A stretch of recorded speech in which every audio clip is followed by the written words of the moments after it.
We've got Camp Ripley as one of our favorite neighbors. They do a lot for this community. It's a really big part, I think, of the sort of the nature and the sort of they kind of weave into our community more than what I think people would really realize. And oftentimes we don't really think, people don't really realize what a Camp Ripley really is, and the amount of opportunities that are there and the things that they do for us as a community. So I think Charles has actually done a really good job to sort of bridge that gap. And I think art really in a way does that as well. So that's been pretty exciting for us. But onward we go. So thank you for being here tonight.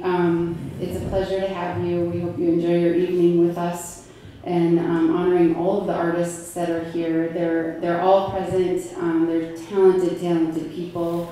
One other special one for us is a person on our staff, Matt Duckett, who has pieces in the show this year, which is really fun. Yes, I can think he did a good job. We got pretty lucky finding Matt in the art world. He was it was timing. He happened to be looking for a place to land, and we gave him one. And he came from La Crosse and brought his beautiful wife Grace and their beautiful little girl Patricia.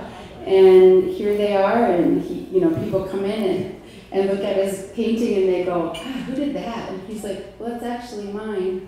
And they go, "You did that?" Like, they're always kind of surprised. So kind of fun. So that's one of our special artists in Little Falls as well.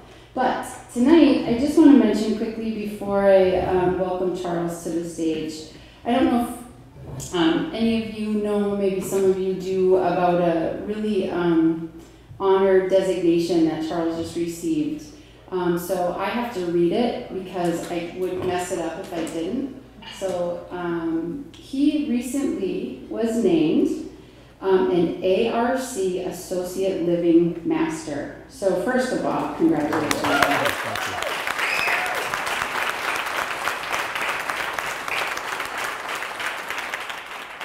Now, many of you might wonder what that is. And so my first question was, because I wasn't sure, I really wasn't sure, and I said, so is that like if you're an athlete and you get an ESPY, or if you're an actress and you get an Academy Award, is that kind of? And of course I got laughed at, which is fine, which is totally fine, I'm not afraid of that. But I did some digging, and this is what I learned, so I'm going to teach you now.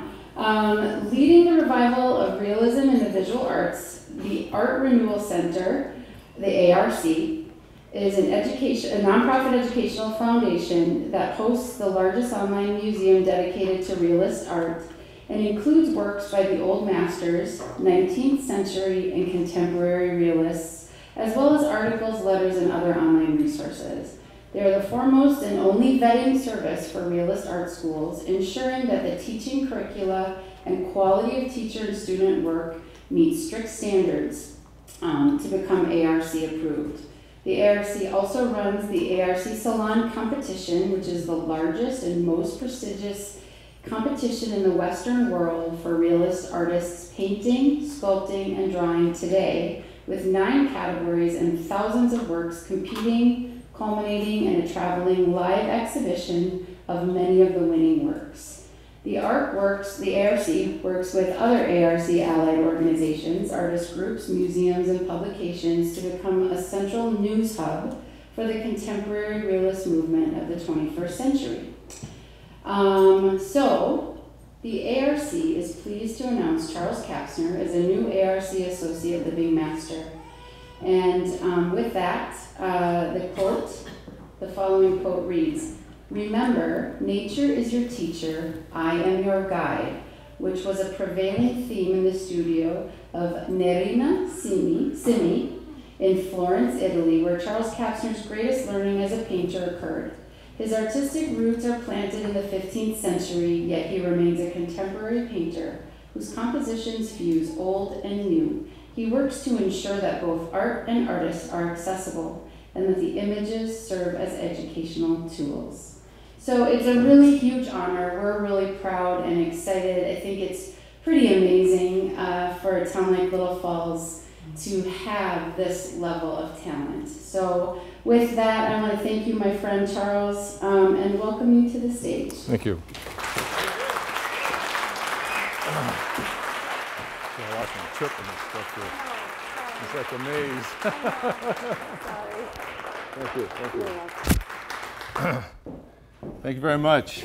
Well, I guess it doesn't come up any higher. Well, here we are, 2018, 10 years for the Salon. It's pretty hard to believe that this has been going on for 10 years. And each year I bring a different flavor to the event, yet maintain continuity, ensuring that it is both collaboration and celebration. Born out of the 18th century Paris as a renowned and highly anticipated event for patrons, spectators, and artists of all media, at the time a salon was critical to an artist's success and acceptance into the art world. So how did we come up with this idea of doing a salon? Well, originally, when I'd come back from North Carolina, I worked a lot in North Carolina from roughly 1987 to 2009. I would have some kind of little event at my studio with different people coming over and just showing what I had done down in Carolina, what I was doing here. And it just, got to be something I couldn't do because the place wasn't big enough. So as this place kept getting bigger and bigger, I approached Susie Persapio back in 2008 about the possibility of doing, something like this. And so each year, it's growing. So what I'd like to do is talk a little bit about what we have done over the last 10 years. So we're going to kind of do a little walk down memory lane. Some of you have probably been here from the very beginning. I know I have, so that's at least one good thing. So there are a lot of things that happened as a result of the salon, and we'll get to that as I continue. But 2008, the date was actually October 11th is when we had the very first one, and it was called Localities. And so I put together works from roughly the last 35 years. Music was provided by Bob Gatz and Friends, and we had a special treat. We had Bars by Florence. My mother used to make these really, some of you will remember the gooey, I mean, it was like they were to die for, so to speak. And at one point, I finally had to say, Mom, you got to quit making these because I feel like I'm one of the police officers down at the donut shop. And so I had no offense to law enforcement, but I mean, it was one of those deals. So the next year, again, 2009, works from the previous year, both here and North Carolina, with Bob Gatz and crew again, and Bars by Florence. So that was a prevailing thing. Well, 2010 brought something different. I decided to bring some larger paintings of mine that I'd never displayed downtown. They'd been shown in North Carolina and elsewhere, so that was sort of new, and we were going to do a special thanks to Susie Persapio that night because of all the work she had done in the community, and I believe that was the year that she maybe got the Golden Globes, and of course, being Susie, she wasn't here that night. And I had written down she was off doing something for the community, but when I reflect back on it, their wedding anniversary is right around this time, so she and Phil were off on some trip somewhere. Well, when it came to 2011, we didn't do one that year because I was overwhelmed with finishing the Army painting, and the dedication was November, so we decided to do sort of a celebration out at the cemetery. And Colonel Scott St. Saber was the featured speaker that night, and that was the beginning of getting to know Camp Ripley a lot more. So that then brings us to 2012, and the theme for that was Down by the River. And so several things about that. One is it was a lot of fun to spend time down at Maple Island or over at Mill Park across the river and watch the Mississippi as, the ice has melted, but the way the water's flowing, the different rapids, and just watching the life of a river for like 3-4 months and the series of paintings I did. And so that was that theme. And for the music, I decided an old all-time favorite Neil Young album, Everybody Knows This Is Nowhere, with the song Down by the River. Well, Catherine, my wife, said to me, that is a very depressing song. He shot his baby down by the river. Well, I'm going to add another story because Mr. Ren Holland is here. He was my art teacher in high school. Also met him actually in grade school. And do you remember by chance the movie project that Tyler Moeller and I did? It was down by the river. So we did a movie with my dad's 8mm camera back in spring of 1970s when I graduated. And so we wanted to do it to the music. And so just by chance, we had done 2 reels, and I think they were about 8 minutes, well, they were 4 minutes apiece, and so they had total about 8. And so as I was watching the movie downstairs at Mom and Dad's house, I flipped the slow motion on the projector. And by God, if I didn't do it at the exact time. So rather than trying to figure it out, we figured out when we could throw the camera or the projector on the slow motion, and we could run the course of the little 8mm movie and the music. So that was my big debut down by the river back then. And we had music that year by 2 students from St. Ben's, Jenny Miller and Annie Rogaszewski.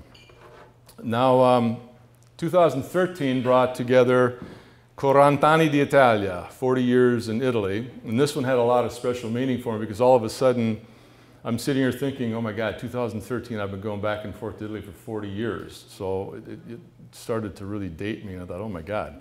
But it was a great show. Music was by the Ramona Due, which was Cello Vec and Carol Christensen. And we had a special food treat that night, and Mary is actually here. Mary Woll, my friend, and Linda Lou Meyer put together incredible food. Mary's been in the food business now for, well, we won't date you, we'll just say a while. And it was amazing. It was absolutely amazing, a bunch of food. Everyone enjoyed that, and we had a lot of leftovers, which was fantastic. The next year, 2014, we did the Ballet Russe, which was celebrated the collaborative efforts of many different art disciplines. And one of the things that I'd like to comment is when you use the word artist, it's not just, painter, but it's all disciplines. And so you'll have musicians, dancers, writers, choreographers, composers, etc. And that's what Serge Diaghilev did with the Ballet Russe, which existed from roughly 1909 to 1929, and probably would have gone on further, but he died suddenly in the summer of 1929 in Venice. Well, a few years later, another group called the Ballet Russe de Monte-Carlo got started, and they worked for several decades after. And any of you that are old movie buffs from the 30s, 40s, and even 50s, a lot of the big musicals done in those era during that time, a lot of the people, performers from the Ballet Russe de Monte-Carlo assisted in making of those movies. And so their legacies, really stretched. So how we went about doing that is a friend, Georgia Finnegan Salitas, brought dancers from Rivers Ballet to come up. And again, the Romana Due was the music. And so people were able to see the dancers do warm-up with live music, and then they did a performance with tape music. So that was really good. Another addition to that was Anne-Marie Ethan, a dear friend, had done these incredible costumes. And many of you know Anne-Marie, have seen her work. And so out front, there were about a dozen of her costumes, plus a backdrop that she had painted, because she also paints backdrops. Interesting sidebar story about this that Jill will love is for years, the walls out front for my shows were painted sort of a reddish brown. Well, right after the show in 2013, Jill decided that she was for Christmas going to paint the front like an aquamarine. And I was going like, there's no way I'm going to hang my stuff on that color. I mean, I'm going, no. So with more than a little arm twisting, she says, I have an idea.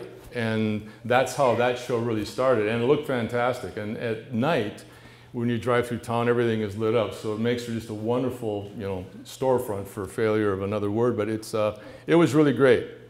The next year, Generations, was all about teaching and passing on knowledge. I had students of mine, including Jeffrey Hernenko, Claire Miller, and Chris Welch, who had taken some workshop from me many, many years ago.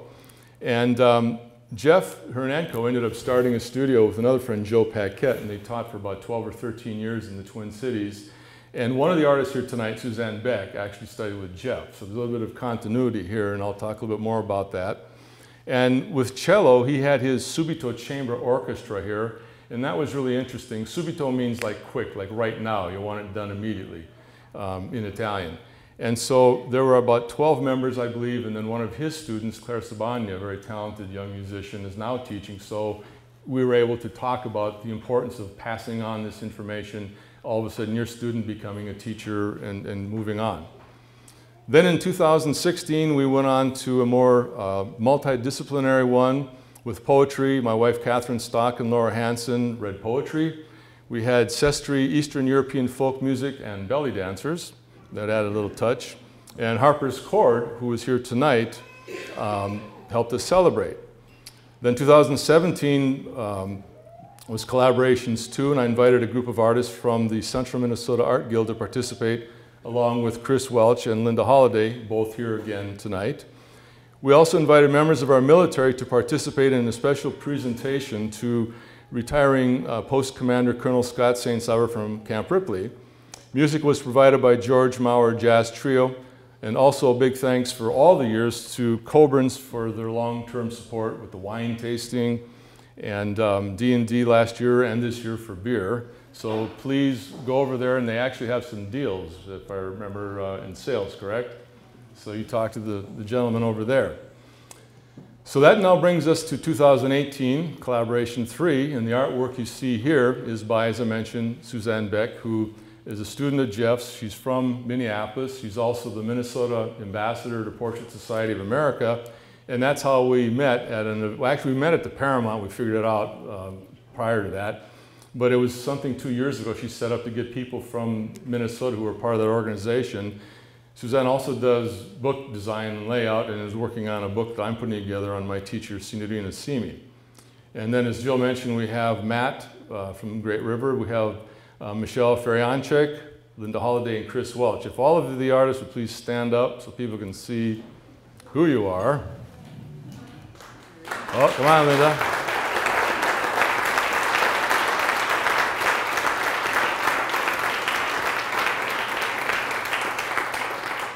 And now this is I'll make my pitch.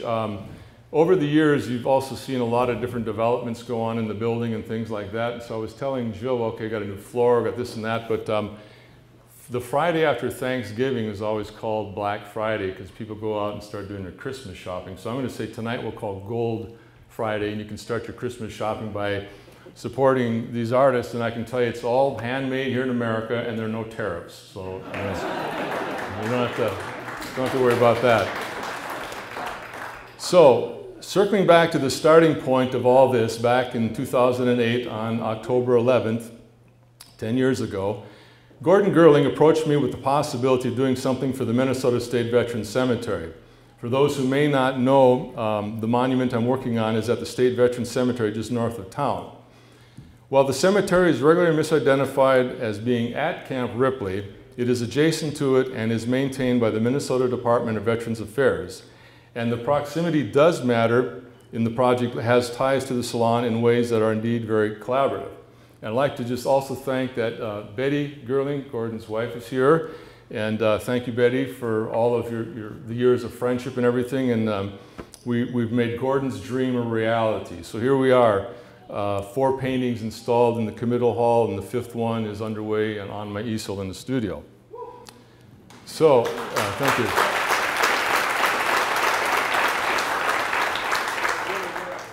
Little did I realize where my life was heading from that conversation long ago with that dear man who would become a treasured friend in whose presence I feel all the time.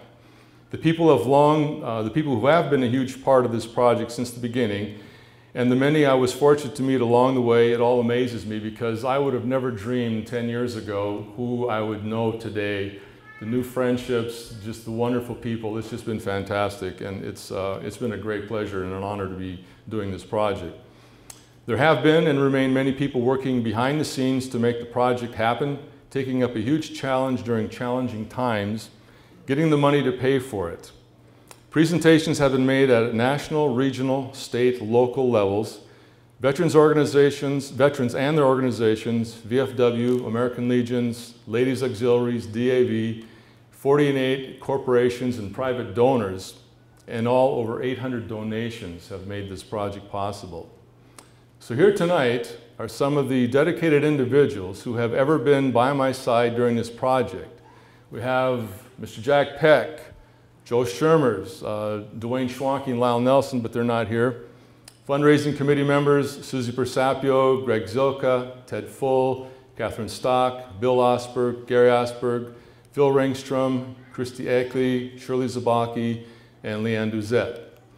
I would also like to acknowledge David Swantek, who, as cemetery director, listened a long time ago to the possibility of doing such a project. And without his help and support with the Department of Veterans Affairs, this project simply would not have happened. Thank you, David, and his successor, Eric Sagi. This has led to a great partnership with Camp Ripley, which started with the support of Colonel St. Saver and is now in the hands of Brigadier General Lowell Cruz, Senior Commanding Officer at Camp Ripley and Assistant Adjutant General of the Minnesota National Guard. So before I welcome General Cruz to the podium, I'd like to read a brief bio. Brigadier General Lowell E. Cruz assumes duties as Minnesota National Guard Assistant Adjutant General, Army, and Camp Ripley Senior Commander on October 1, 2017. Brigadier General Cruz earned his commission from South Dakota State University Reserve Officer Training Corps in 1989 and joined the Minnesota National Guard as a Field Artillery Officer that same year. Between 1988 and 2012, Brigadier General Cruz held Field Artillery Officer billets from company to division level. Brigadier General Cruz commanded the Montevideo-based 1-151 Field Artillery Battalion from August 2010 to March 2012. Leaving command to be promoted to colonel as the Minnesota National Guard Joint Force Headquarters G4. Brigadier General Cruz commanded the 347th Regional Support Group, RSG, from September 15th to September 2017. In 2014, Brigadier General Cruz graduated from the U.S. Army College with a Master's in Strategic Studies. He holds a Bachelor of Science degree in Dairy Science from South Dakota State University. Brigadier General Cruz and his wife Amy reside at Camp Ripley, or on Camp Ripley near Little Falls, Minnesota. They have two sons, First Lieutenant Jacob Cruz, an Army engineer assigned to the 588th Engineer Battalion, Fort Carlson, Colorado, and Connor, an 8th grader attending Piers High School. Please welcome Brigadier General Lowell E. Cruz. He's going to change. Sorry about that. So good evening. As Charles so graciously laid out in a bio that is way too long and not as important as it sounds, I'm very proud to be here tonight and represent my favorite place, Camp Ripley, and more importantly, the Minnesota National Guard in this partnership with Charles and you, okay? Because that's what art's about, is a partnership with you. Because every chance you get, you look at something that is art and you're taking away something that you're going to carry with you. So that's the partnership. So I would tell you that that long bio would mean nothing without a lot of people behind me making it better. And so I want to take a minute to introduce some of my friends and peers that are here that are pretty important to this process. So when Charles and I started talking about what he was doing with the Air Force painting this last fall, I saw an opportunity to elicit and include some Minnesota Air National Guard people inside of that process, because if I felt bad that I hadn't gotten ahead of the process when we did the Army one, because I would have got some Army National Guard folks more involved with that, okay? So tonight I want to introduce somebody that's going to be pretty important, and that's because she's pretty important to the Minnesota National Guard. And Brigadier General Sandy Best was our first female general that got to the rank of Brigadier General. And so, pretty significant. Sandy's here with her husband and her daughter and her sister and some of her family, as well as we have Brigadier General Hamler, who is here as well with his spouse, and we're very glad that they could join us as well. Brigadier General Hamler retired last year as one of our Air National Guard generals as well, and I believe he's going to be part of the subject matter in the painting as well. So the Minnesota National Guard gets some pretty important leaders that are going to be immortalized in our cemetery forever, and I think that's a pretty important statement. Now, my long bio wouldn't be successful without the support of some of the other folks that joined me tonight in uniform, and obviously I needed them to come to offset all this, brightness that I wear on my body, and that would be Colonel Chad Sackett, who was my deputy at Camp Ripley and is now the operations officer for the Minnesota National Guard, Colonel Steve Hansen, who works in our USPFO there, and Colonel Steve Burgraff, who is a hometown lad who replaced me as the Army G4. And so please give all those individuals a round of applause. And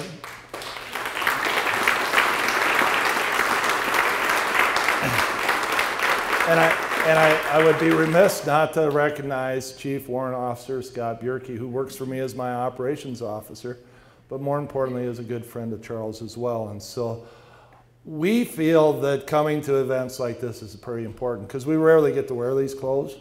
And so, you know, but this is part of the culture that is in the military as well. Charles and I have a lot of conversations because I'm a student of history and I love frontier history. And if you look back in the frontier history, when you look back when Fort Ripley was a small post on the Mississippi River up here, there were some very serious officers there that were trying to uphold their Victorian culture, their Victorian values, and they were probably hosting events like this with their friends, okay?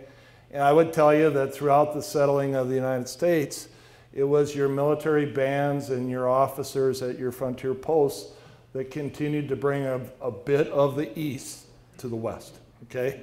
And so I think there's a tie-in there that brings an appreciation for events like this, where we can step away from the drudgery of day-to-day work and go out and dress up and really come and, you know, thank somebody for their talent. And truly, as these artists put pieces of their minds on canvas, that's the talent they bring to the world. And the other piece that Charles and I have talked a lot about is, if you go back to my military institutions, you'll see the walls are covered in art, because the military appreciates art so much so that it's, I think from my point of view, you can take pictures, you can take videos, but it's truly the art and the art of military realism painting that brings forward the emotion that we're feeling when we're on that battlefield, or that we're feeling when we're in that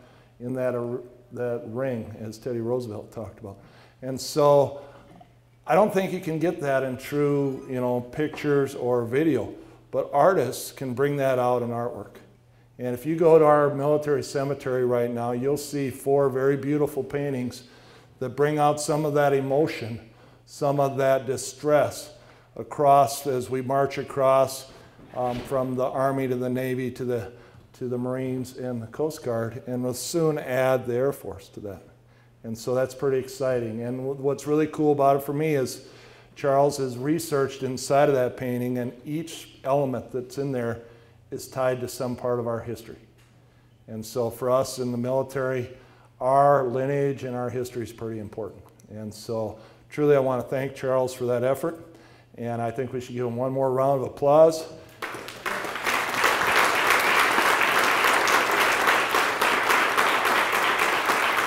And then I want to lend an invitation to you. So in September of this coming year, Camp Ripley will host its biannual open house, which, if you haven't been there, we open the gates and we park a bunch of military equipment all over, and we let you climb all over, okay? Airplanes, tanks, trucks, whatever. But Charles is committed to having that be the day that his painting is going to be revealed at the cemetery.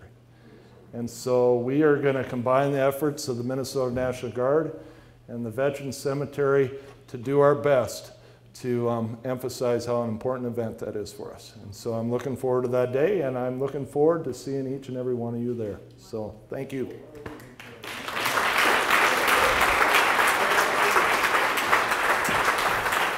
All right. Thank you. I just got to introduce the band.